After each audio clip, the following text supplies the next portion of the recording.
Declárase abierto el acto para la realización de la audiencia prevista en el artículo 490 del Código de Justicia Militar, conforme lo ordenado a fojas 3204, 3206 de la causa número 13 del año 1984 y que se sigue a los siguientes oficiales generales de las Fuerzas Armadas en situación de retiro. Teniente General Jorge Rafael Videla, Almirante Emilio Eduardo Macera, Brigadier General Orlando Ramón Agosti, Teniente General Roberto Eduardo Viola. Que pasa el primer testigo. En febrero de 1975, la entonces Presidente de la República dictó el decreto 261/75, por el cual se implementaba la intervención del ejército argentino en la lucha contra el accionar de la subversión focalizado en el territorio de la provincia de Tucumán.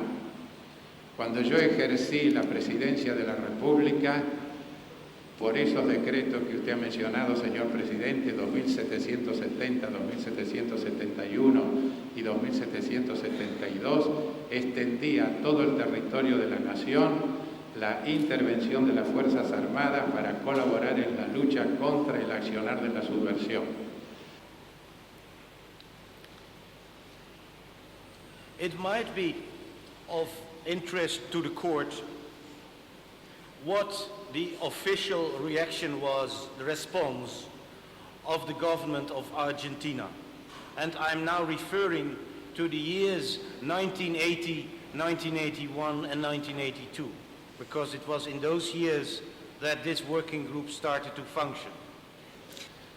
The working group in particular paid a great deal of attention of disappeared children, because the government claimed that it was all a part of terrorism and terrorist gangs. And the question was put, are these little children, are they also terrorists? The answer of the government on disappeared children was a very complicated one. In these answers, the following arguments were used. Argentina has a very sophisticated and complicated system of child protection. Parents are free to travel, and perhaps sometimes they travel with false identity papers. In cases of pregnant women who had been disappeared and where children had been born in hiding or in clandestine camps, it was said that all cases of pregnancies could not verify. Quisiera que nos explique entonces qué tratamiento dieron esas denuncias, por parte de quién o quiénes recibieron las denuncias y, si puede, también su contenido. Je dois dire qu'avec le temps, je ne me souviens plus très exactement. Ce dont je me souviens, c'est, je dois le dire honnêtement, que cette mission, celle de 1976, nous l'avions ressentie comme un échec. Notamment pour deux raisons. La première, c'est que les personnes, les associations, organisations humanitaires qui, d'habitude, prennent contact pour donner des informations, vraies ou fausses, ça ne préjuge pas du fond, ne se présentaient pas ou difficilement, car elles avaient, je crois, tout simplement peur. Je dois dire que nous avions un peu le sentiment que s'occuper des droits de l'homme était considéré un peu comme subversif. Et je dois même dire, mon souvenir est exact, je m'en rappelle, que l'arrivée de la mission à Buenos Aires avait été annoncée dans un journal sous la chronique Subversion. Ce qui nous avait beaucoup choqués, et nous avions, dès le début de la mission, demandé des entrevues avec les autorités argentines, notamment le ministre de la Justice et le ministre de l'Intérieur. Malgré les démarches effectuées par les ambassades d'Espagne et de France auprès des autorités argentines, les rendez-vous qui avaient été envisagés ont finalement été tous annulés. Nous l'avons donc ressenti comme un échec car, pour des raisons d'impartialité, il est malvenu de rendre compte d'une mission si on n'a entendu qu'une seule version et par conséquent, nous n'avons pas fait de rapport. Esta misión se extiende también a las personas que se encuentren detenidas en la institución. No específicamente las personas detenidas, pero cuando nosotros visitamos comisarías y vamos a ver al personal policial que está en la comisaría, siempre por un principio cristiano nos acercamos a quienes pueden estar transitoriamente alojados o detenidos y los saludamos como un motivo, un gesto de un mensaje cristiano para llevarle una cierta tranquilidad en el momento difícil que está pasando, ¿no es cierto? Usted ha hecho una mención a la libertad de que gozaban. ¿Tenía alguna particularidad esto? No, no tiene ninguna particularidad. Después de todo lo que sabemos, me entero qué es lo que pasaba, pero en ese momento para mí era un personal que estaba ahí, que entraba y salía, a la cual yo también me le debía ofrecer mis servicios espirituales por cualquier necesidad que ellos pudieran tener. ¿A qué se refiere usted cuando dice después de todo lo que sabemos? Bueno, por lo que se está declarando en este juicio, señor presidente. Bien. Si tuviera que determinar alguna fecha, también con aproximación, en que los vio por última vez, ¿podría hacerlo? Sí. Que los veo por última vez, sí, pero la fecha exacta... No. Sí. Precísela. Se acercaba casi fin de año y ellos en un determinado momento, uno por un día, otro otra vez, me manifiestan, nos vamos en libertad. Hemos optado por salir del país. Entonces mi alegría fue tremenda porque compartía con ellos esas inquietudes y le digo, bueno, cuando se vayan yo los acompaño a ustedes hacia el lugar donde se vayan. Me dijo, macanudo, dice, nos vas a despedir, no, perdón, no me tutean, nos va a despedir, qué lindo, dice, tener a alguien que nos pueda despedir, que sabemos que va a estar con nosotros.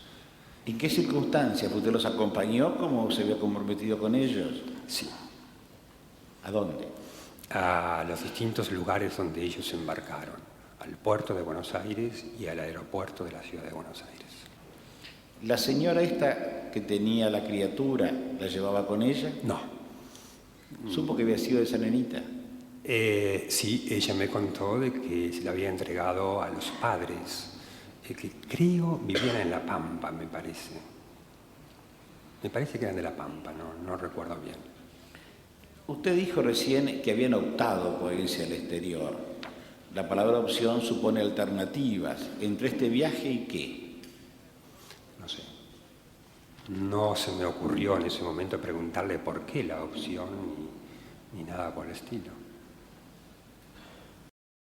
Cuando me retiraba en la sala del estudio, en ese momento entra un señor y pregunta por el doctor Candeloro. Mi esposo le dice que es él y lo hace pasar a su despacho. Oí que salía mi esposo y gritaba, Marta, me secuestran. Uno de los señores se identificó como oficial de la Policía Federal y que lo llevaban detenido a la Policía Federal. ¿Estaban de civil? ¿De civil estaba? Sí, señor.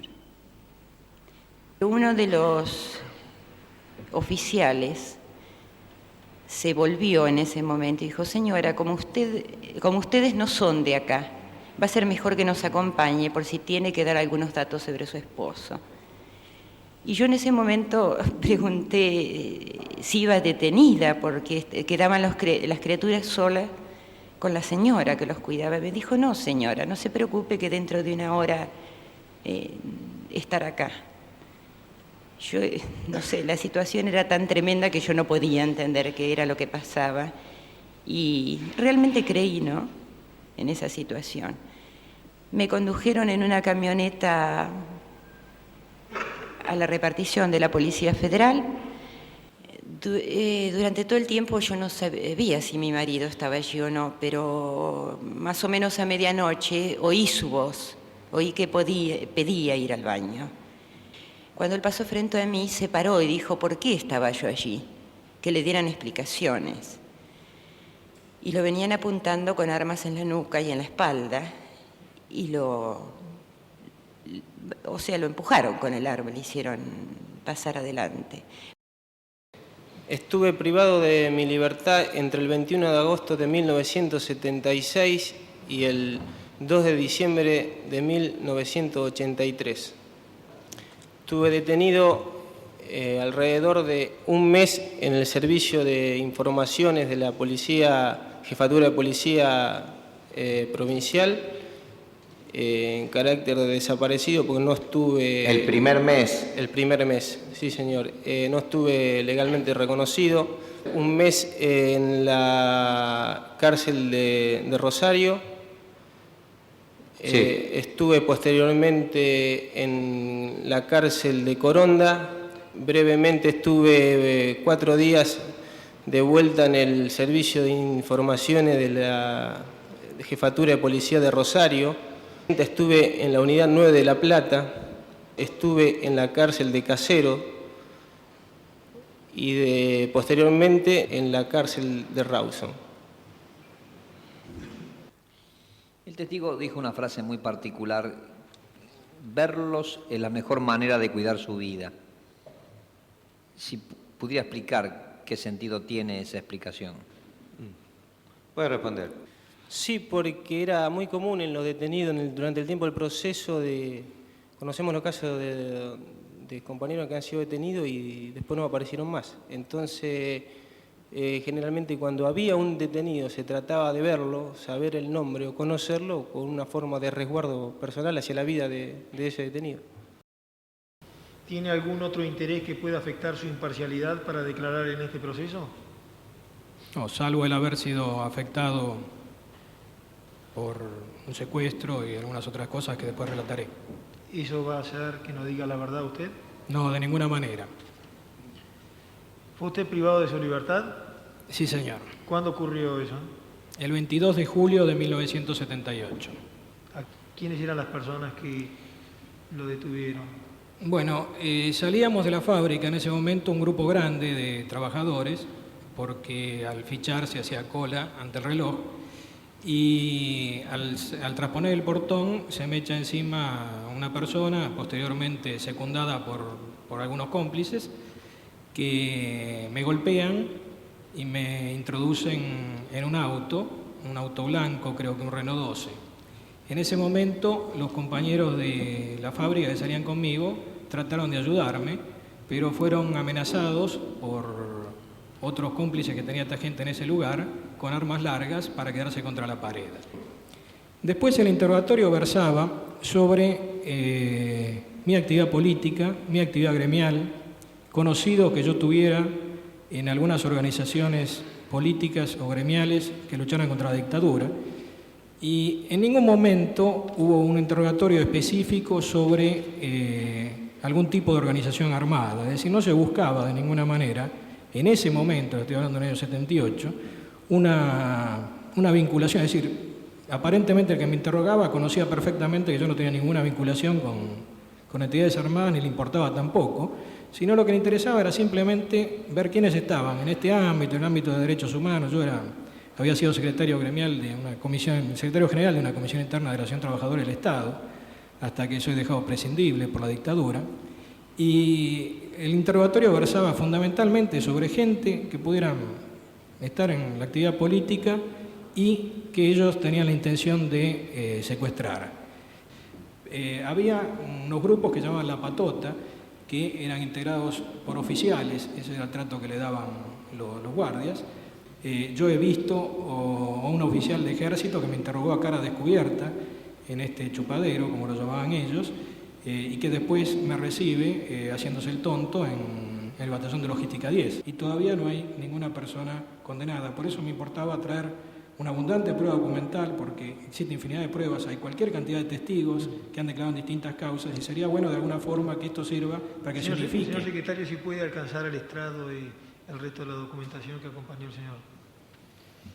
Hay algunas cosas, perdón, señor presidente, algunas cosas que yo adjunto acá son los habeas corpus presentados por mi familia, por mi esposa y por mi madre, que en su momento fueron respondidos todos negativamente. Y hay cosas curiosas que lamentablemente eran bastante usuales en aquella época, pero desde ya se dice, desde el comando del jefe del ejército, policía y todo lo demás, que no estaba a disposición de ninguna autoridad. Y esto se reitera estando ya detenido en La Plata, en forma teóricamente legal, después del 5 de octubre. Hay todavía respuesta a habeas corpus, informes de autoridades policiales, militares y demás, posteriores a que estoy en... Es decir, se empleaba una fórmula para contestar que uno no estaba detenido y se agregaba como un dato todavía que más macabro, que no había nada, ninguna orden para detenerme ni nada en contra mío, mientras estaba detenido ya, mientras estaba ya secuestrado. ¿Cuántos recursos de habeas corpus se presentaron en su favor? ¿Cómo? ¿Cuántos recursos de habeas corpus se presentaron en su favor? Mire, por lo menos 3, pero entiendo que puede haber algún otro. Yo he traído creo que 3 recursos presentados en juzgados federales, después investigados en distintos juzgados. Ahí está toda la documentación. ¿Sabe usted si su hijo fue secuestrado? Tengo información porque personas que estuvieron con él en el Vesubio, al salir, reconocieron haberlo visto. Señora, ¿usted llevó a cabo alguna gestión en procura del paradero de su hijo? Acá tengo un montón de cosas que le puedo mostrar. Aparte, este camino ya lo había recorrido con todos los trámites que hice porque tengo otra hija desaparecida desde marzo de 1975. Aquí están todas las solicitadas que he presentado, las contestaciones del Ministerio del Interior, la respuesta de un habeas, porque los otros desgraciadamente vivíamos en un momento de tanto miedo que algunas las he destruido. ¿Cómo se llama? Ahí están todas las cosas.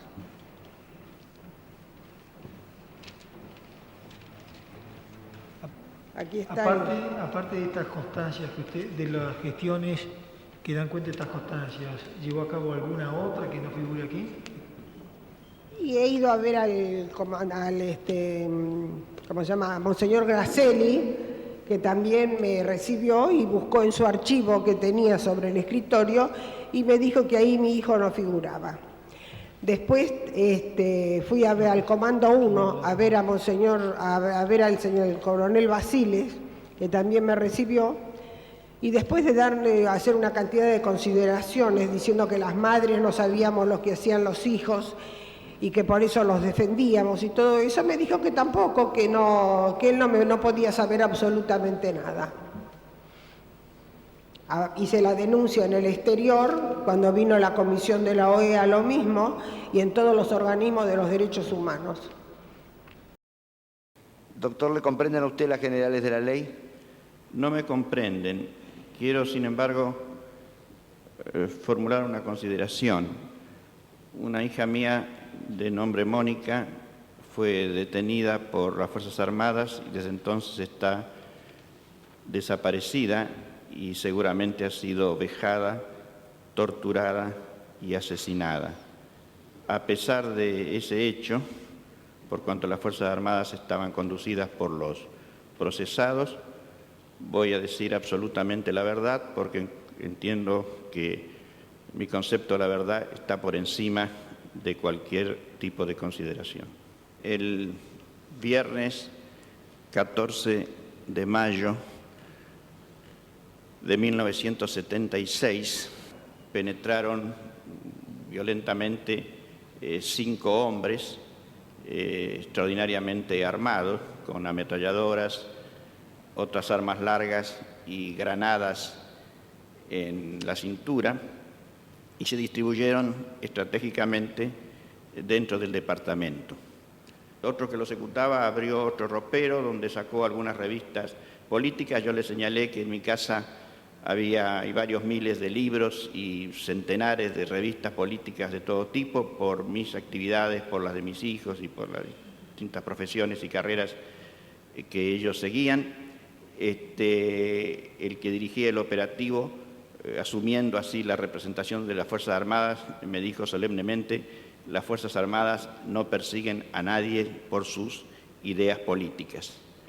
De inmediato, tanto mi señora como yo arribamos a la conclusión de que se trataba de un operativo regular, ejecutado por fuerzas regulares, con todas las garantías de la protección estatal, y que no podía haber la menor duda ni la menor sospecha de que mi hija había sido detenida por las Fuerzas Armadas siguiendo un operativo. Yo nunca admití que se me quisiera decir de que mi hija había desaparecido por otros motivos, de que había podido ser tomada por grupos subversivos o boberías por el estilo. Adquirimos también rápidamente la convicción de que el secuestro, la detención y la desaparición de mi hija formaba parte de un operativo, de un plan sistemático realizado con la cooperación de todas las estructuras del Estado, donde se había decidido la utilización del método del secuestro y de la desaparición como pieza fundamental de esa acción. Nos dimos cuenta que la única manera de luchar contra esa represión ilegal era haciendo pública la existencia de la represión ilegal, y formamos parte de las primeras organizaciones de derechos humanos que se iniciaron en el país. Esta actitud responde a esa convicción. ¿Recuerda usted si en el año 1977, en el mes de diciembre, fue testigo de un procedimiento llevado a cabo en la iglesia Santa Cruz? Sí, recuerdo. Fue un momento que pareció muy largo, pero fue demasiado breve, que no me permitió ver muchas cosas. Pero vi un hombre grande, en mangas de camisa, con un arma, que arrastró de los brazos a Esther, que iba delante mío, y cuando iba a mirar a dónde la llevaba, porque el cordón de la vereda estaba lleno de coches, no pude ver dónde la llevaban, arrancan de al lado mío a María Ponce de Bianco. Entonces grito, ¿qué pasa? ¿Dónde la llevan? Y aparece otro hombre en ese mismo momento que me tira contra la pared, me dice, es un operativo por drogas, quédese ahí. Atrás llegan las otras dos señoras y otro hombre nos empuja y nos dice, sigan, sigan. ¿Esos individuos vestían de civil? Sí, en mangas de camisa estaban todos.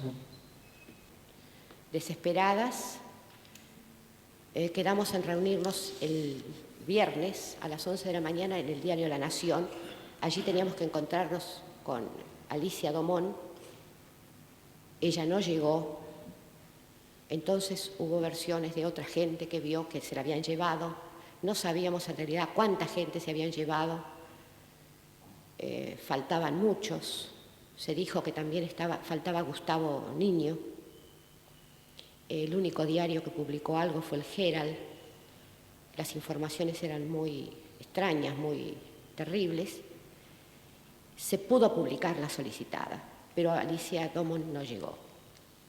¿Cuánto tiempo hacía aproximadamente que este joven, que decía llamarse Gustavo Niño, se había aproximado al grupo de madres y de familiares que estaban haciendo ese tipo de gestiones? Yo calculo que entre 5 y 6 meses.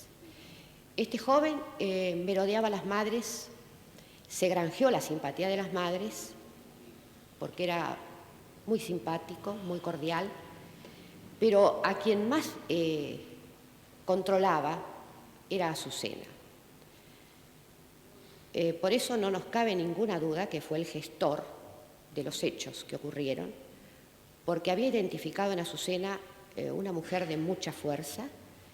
Ella era la que nos daba a nosotros ánimo, la que sabía equilibrar todos nuestros desequilibrios de esos momentos, y evidentemente con mucha astucia él la había catalogado. Lo mismo que a las otras dos madres, eran muy decididas, eran mujeres fuertes, que nos ayudaron mucho. Lo que este joven no supuso era que el espíritu de Azucena iba a crecer en cada una de las madres que quedaban. ¿Pudo usted identificar mediante alguna fotografía a este señor que se hacía pasar por Gustavo Niño? Sí. A fines del año 81 llegó a nuestras manos, nos enviaron desde Australia 2 hojas de un diario donde figuraba la foto de este sujeto, muy ampliada, y donde lo reconocimos inmediatamente, como aquel Gustavo Niño que había estado con nosotros. Inmediatamente hicimos una denuncia ante el juez pidiendo un careo con él. Nunca obtuvimos respuesta. Cuando surge la Guerra de Malvinas, volvimos a reconocerlo en la fotografía que apareció en los diarios, a pesar de la barba, era el mismo Gustavo Niño que habíamos visto en los diarios de Melbourne y el que había aparecido como Gustavo Niño. ¿Su verdadera identidad entonces cuál era? Era Astiz, Alfredo Astiz. ¿Su nombre y apellido? Gustavo Julio Niño. Señor, ¿sabe usted o recuerda si firmó una solicitada publicada el 10 de diciembre de 1977 en el diario La Nación, referente a la situación de los derechos humanos en Argentina? No, señor. ¿Sabe usted si alguien, utilizando su nombre, firmó una solicitada en ese sentido? Bueno, lo que yo sé, obviamente me enteré por los medios de información, el caso de alguien haber firmado con mi nombre. ¿Realizó usted en algún momento algún tipo de gestión relativa a la situación de los derechos humanos en Argentina? No. ¿Integraba alguna organización vinculada a las actividades de defensa de los derechos humanos? No.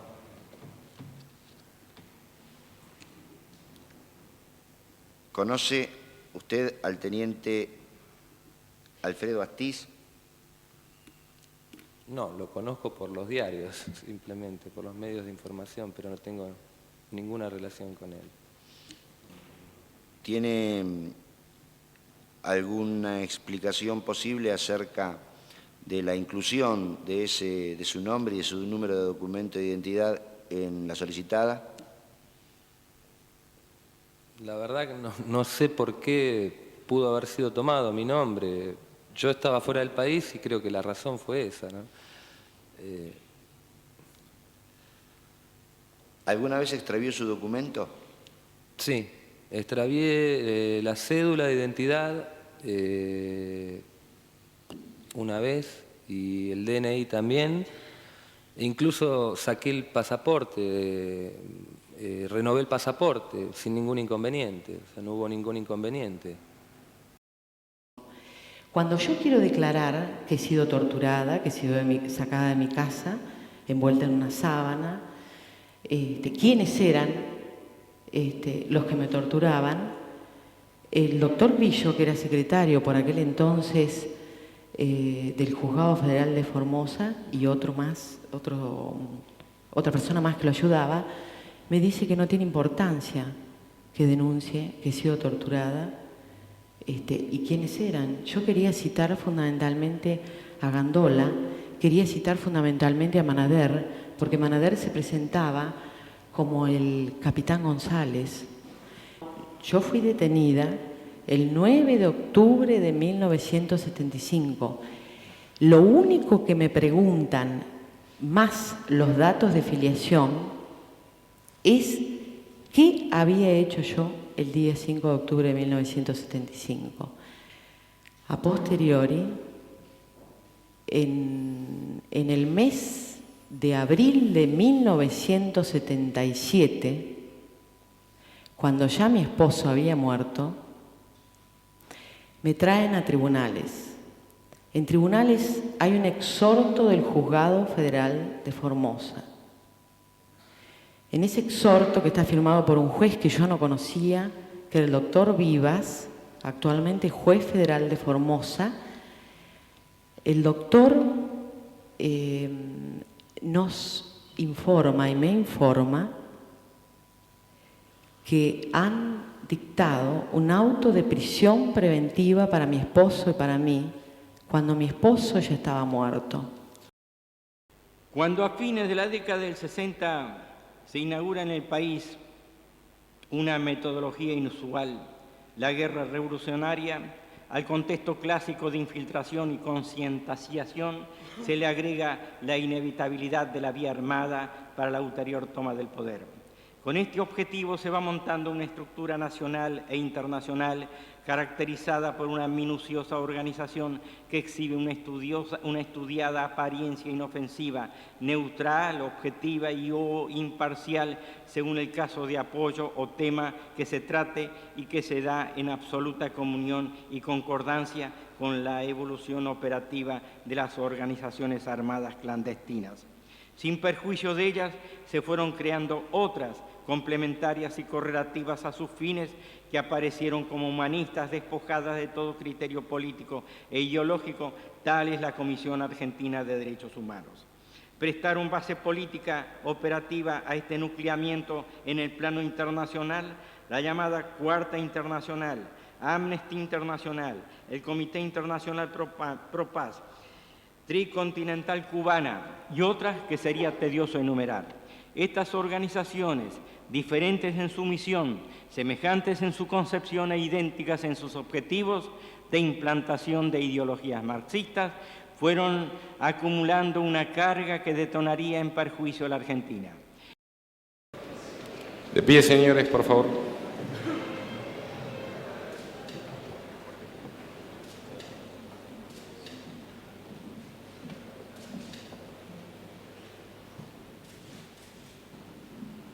Tomen asiento. Señores jueces,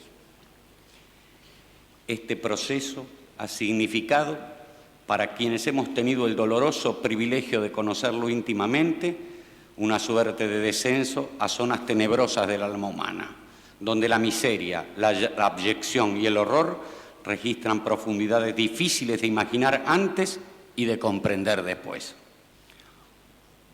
Por todo ello, señor presidente, este juicio y esta condena son importantes y necesarios para la nación argentina que ha sido ofendida por crímenes atroces. Su propia atrocidad torna monstruosa la mera hipótesis de la impunidad, salvo que la conciencia moral de los argentinos haya descendido a niveles tribales, nadie puede admitir que el secuestro, la tortura o el asesinato constituyan hechos políticos o contingencias del combate. Ahora que el pueblo argentino ha recuperado el gobierno y control de sus instituciones, yo asumo la responsabilidad de declarar en su nombre que el sadismo no es una ideología política ni una estrategia bélica, sino una perversión moral. Por todo ello, finalmente, este juicio y esta condena son importantes y necesarios para las víctimas que reclaman y los sobrevivientes que merecen esta reparación. A partir de este juicio y de la condena que propugno, nos cabe la responsabilidad de fundar una paz basada no en el olvido, sino en la memoria, no en la violencia, sino en la justicia.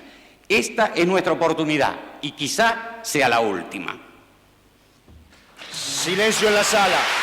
Silencio. Se dispone personal policial desaloje la sala. Desaloje la sala, personal policial. Se dispone un orden intermedio. Señores de pie, por favor, silencio en la sala.